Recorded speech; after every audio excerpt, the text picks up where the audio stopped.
शेतकऱ्यांसाठी आजच्या सर्वात मोठ्या टॉप आणि ठळक बातम्या आपण या ठिकाणी पाहतोय। पहिलीच बातमी निघते, सोया तेल आयातीच्या लोंढ्यांमुळे शेतकरी अडचणीत, पाम तेल महाग असल्याने आयात घटली।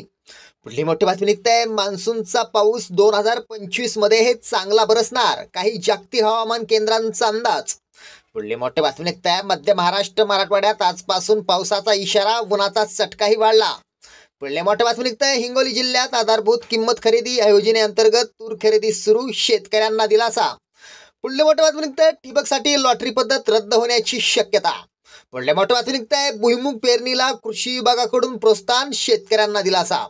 पुढली मोठी बातमी निघताय, तिजोरीतील पैसा संपत आल्याने लाडक्या बहिणीला निकष, केंद्रीय मंत्र्यांचा माहिती सरकारला घरचा आहेर। पुढली मोठी बातमी निघताय, सांगोला तालुका पूर्णपणे दुष्काळमुक्त करणार, जलसंपदा मंत्री राधाकृष्ण विखे पाटील यांची माहिती।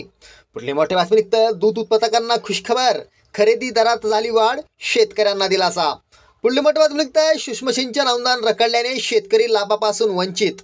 पुढली मोठी बातमी निघताय, शैक्षणिक वर्ष 15 जून ऐवजी 1 एप्रिल पासून सुरू करणार, शालेय शिक्षण मंत्री बोहेर यांची माहिती। पुढली मोठी बातमी निघताय, लक्ष्मी माता पावली, खरीप पीक विमा 25% 8 दिवसात शेतकऱ्यांच्या खात्यावरती होणार वर्ग, शेतकऱ्यांना दिलासा। शेतकऱ्यांसाठी या होत्या सर्वात मोठ्या टॉप आणि ठळक बातम्या। धन्यवाद।